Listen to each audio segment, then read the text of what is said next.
আসসালামু আলাইকুম এভরিওয়ান, কেমন আছো তোমরা সবাই? আশা করছি তোমরা সবাই খুব ভালো আছো। আমিও ভালো আছি আলহামদুলিল্লাহ। তো আজকে সকালে উঠে তাড়াতাড়ি ব্রেকফাস্টটা বানিয়ে নিয়েছি। তারপর আর একটাও ক্লিক করা হয়নি, কারণ খুব ব্যস্ততার মধ্যে গেছে আমার। তো রাতের ডিনারটাই বানাচ্ছি। তো বানাচ্ছি হচ্ছে কড়াইশুঁটির কচুরি। তার জন্য প্রথম কড়াইশুঁটিতে 1 ইঞ্চি আদা, একটি কাঁচা লঙ্কা দিয়ে ভালো করে গ্রাইন্ড করে নিয়েছি।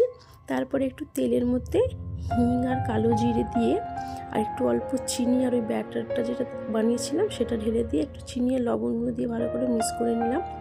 আর একটু ছাতু দিয়েছিলাম। তো এই যে আমি লেচি কেটে ওর মধ্যে পুরটা ভরে দিচ্ছি। একে একে পুরো আমার সবগুলো ভরা হয়ে গেছে। আর এই যে একটু আলতো হাতে বেলতে হবে, না হলে আবার ফেটে যাবে, ফেটে গেলে ভালো লাগে না। তেলে দিলেই ছিটকে ছিটকে গায়ে তেল ছিটে পড়ে। আর এই যে আমার কিন্তু একটাও বেলতে গিয়ে ফাটেও নি, আর সবগুলো খুব ভালো ফুলেছে। খুব দেখো, টাটা।